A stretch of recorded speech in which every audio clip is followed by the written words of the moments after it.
We had a plan. It was glorious, ambitious, and completely insane. We tried to travel the entire length of Vietnam in just 10 days. We pictured a highlight reel, incredible food, stunning landscapes, deep cultural moments. What we got was a frantic race against time, a full-blown comedy of errors, and a beautiful, unfiltered descent into chaos.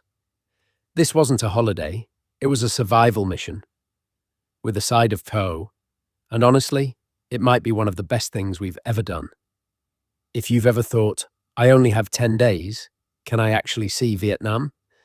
This video is your reality check. I'm walking you through our route day by day. The chaos moments no one puts in the montage, what cost us time and money, and the exact changes we'd make next time. By the end, you'll know whether you should attempt a Vietnam speedrun or choose a smarter version that still feels epic. We didn't just wander and hope. We tracked times, transport, and costs because fast travel punishes vague planning. And I'm sharing the honest version, where the itinerary worked, where it completely snapped, and what saved us when everything went sideways. Here's the trap. Vietnam is so photogenic, so hyped online, that you want everything. Hanoi's chaos, Ha Long Bay's casts, Hoi An's lanterns, Saigon's energy, the Mekong, the sand dunes, all in one trip. But with limited days, every decision has a hidden cost. One more stop becomes another transit day. It's only a short bus becomes 6 hours. We'll rest later becomes you never rest. And that's how a dream trip turns into logistics Olympics. Touching down in Hanoi doesn't feel like arriving in a city. It feels like being dropped into a video game set to expert mode. The air is this thick mix of sizzling pork, fresh herbs, and scooter exhaust. The sound is horns, vendors, and a million conversations layered like music. Our first challenge wasn't sightseeing, it was crossing the street. In Hanoi's Old Quarter, traffic doesn't stop for pedestrians. You step into a river of motorbikes, walk steady, and trust that everyone swerves around you. It's terrifying and kind of exhilarating. We spent 2 days in a jet-lagged haze, getting lost in the Old Quarter maze, every alley leading somewhere unexpected, eating street food by pointing and hoping for the best, slurping pho on tiny plastic stools, broth so rich it felt like a hug after a long flight, tracking down bun cha like it was a side quest, and then the coffee mission, egg coffee, sa phe trung. It sounds like a prank, egg yolk foam on coffee, but the first sip was a revelation, sweet, velvety, like liquid tiramisu. We hunted it down in hidden cafes up rickety staircases, and it became our daily obsession. Chaos lesson number 1. Hanoi rewards curiosity, but punishes ignorance.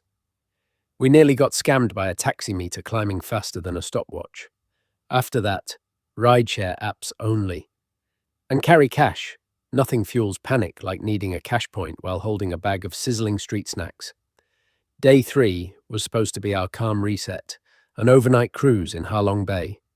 The photos promised emerald water, limestone casts, quiet reflection. And yes, Ha Long Bay is stunning, genuinely breathtaking. But our experience was a masterclass in expectation versus reality. First, the long bus ride we hadn't factored in. Second, arriving at the port to a tourist swarm. Hundreds of people being herded onto boats like it was a floating theme park. Our luxury cruise was fine, cabin adequate. Free Wi-Fi, basically a myth. The real issue? The sheer number of boats. Everywhere we went, caves, viewpoints, we were surrounded by a fleet of nearly identical ships. We didn't feel like explorers. We felt like we were on a tourism conveyor belt. Photo stop, move along, photo stop, move along. We still found magic when we kayaked far enough from the crowd. Silence hits differently out there. Seafood lunch was incredible. And the sunset over the casts, breathtaking. But even then, a drone buzzed overhead for 20 minutes. And at night, Karaoke from another boat became our unwanted soundtrack. Chaos lesson 2. Iconic places can still be amazing and extremely busy. If you want serenity, you have to plan for it. Day 4 was a blur. Cruise ends, bus, sprint through Hanoi, airport dash, flight to Da Nang, taxi to Hoi An. At this point, our itinerary wasn't a plan. It was a checklist held together by caffeine and questionable optimism. Then we arrived in Hoi An, and it felt like stepping onto a film set. Mustard yellow buildings, Chinese temples, the famous Japanese bridge. And at night, the lanterns turn the whole town into a fairy tale. It's one of the most beautiful places in Vietnam. Also, one of the most tourist-focused. And that's where our first Hoi An fail happened. The perfect suit in 24 hours trap. We got lured in by charm and confidence. Measurements happened at warp speed. The first fitting, jacket too tight, trousers too short. It took 2 frantic fittings, some very blunt feedback, and time we didn't have. The suit turned out fine, eventually. But the stress? Not worth it unless you've got proper time. Then came the basket boat ride. We were promised serene coconut forest float. We got a spinning techno roller coaster. Our boatman started spinning faster and faster, blasting music, turning a calm paddle into a dizzy vortex of chaos. Hilarious, nauseating, completely unexpected. We also did a cooking class, nearly set a wok on fire, but eating what we made felt like a genuine win, and we floated a paper lantern for luck. Beautiful moment, shared with hundreds of people doing the exact same thing. Hoi An was a paradox, magical and stressful simultaneously. We loved it. But we'd barely scratched the surface.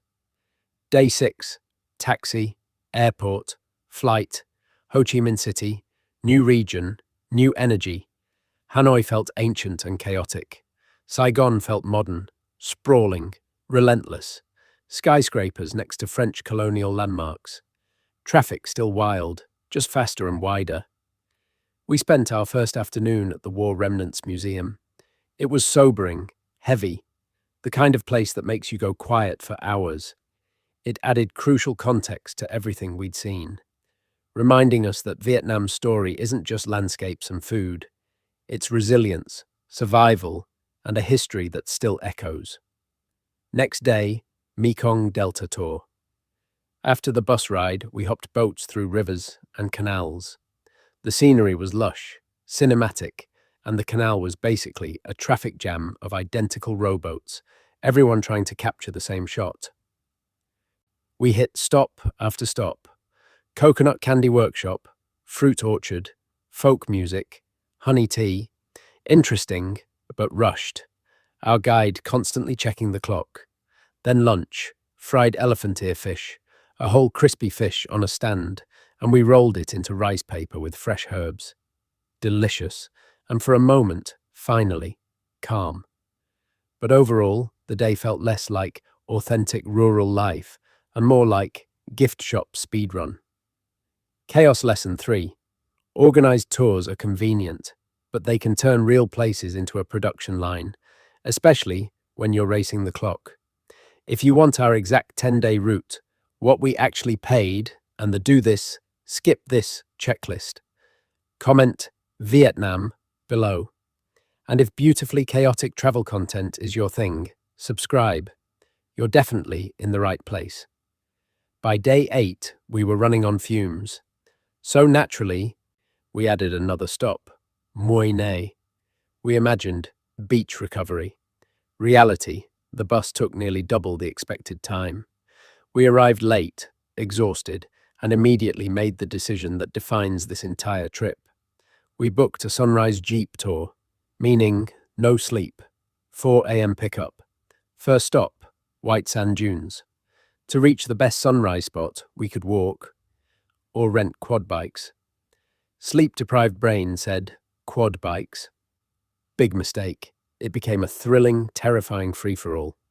Engines roaring, dunes steep enough to flip you, and us realizing, far too late, that we'd signed up for an extreme sport with zero training and even less sleep. But then the sun broke the horizon, gold and pink across endless sand, and it felt surreal, like standing on another planet. Next, red sand dunes. We tried sandboarding on plastic sheets, mostly just tumbling and eating sand. Undignified, ridiculously fun. We hit the fishing village, walked the fairy stream. This shallow ankle-deep trek between strange red and white rock formations. By mid-morning, we'd lived a full day. The rest of it, complete beach coma. We'd earned it. Day 10 was a sprint to the finish. Bus back to Ho Chi Minh City. One last Ban Mi, because priorities. Airport. Sitting in the departure lounge, exhausted and emotionally battered, we finally processed it. Did we see all of Vietnam? Not even close. Trying to cover a country this vast in 10 days is genuinely a fool's errand. We miss so much. But was it worth it? Absolutely, because the chaos became the story. The travel fails became the memories. The pace forced us to be present, because we didn't have time to be anywhere else. We didn't just see Vietnam, we felt it, its energy, its intensity, its contradictions, its beauty. Would we recommend doing Vietnam in 10 days? Honestly, not like this. But if you're tempted, here's the smarter version. 1. Pick 3 hubs, not 7 stops. For 10 days, I'd do North, Hanoi with 1-day trip. Central, Da Nang, Hoi An. South, Ho Chi Minh City with 1-day trip. That's it. 2. Add 1 buffer day. Vietnam will humble your transport plans. A buffer day turns chaos into flexibility. 3. Fly long distances, slow travel locally. Flights save time north to central and central to south. Then use local transport for day trips. 4. Lock the must-do, leave the rest open. Book the one experience you'll regret missing. Everything else stays flexible. 5. Rideshare apps. Cash. eSIM sorted before landing. Avoid the taxi drama. Avoid the cash point panic. Avoid the no signal, no map spiral. The reason we travel isn't to tick boxes. It's to feel something real. And the opportunity cost of rushing is huge. The cafe you didn't linger in, the neighborhood you didn't wander, the conversation you didn't have. If you slow down just a little, your trip becomes less content capture and more actual life.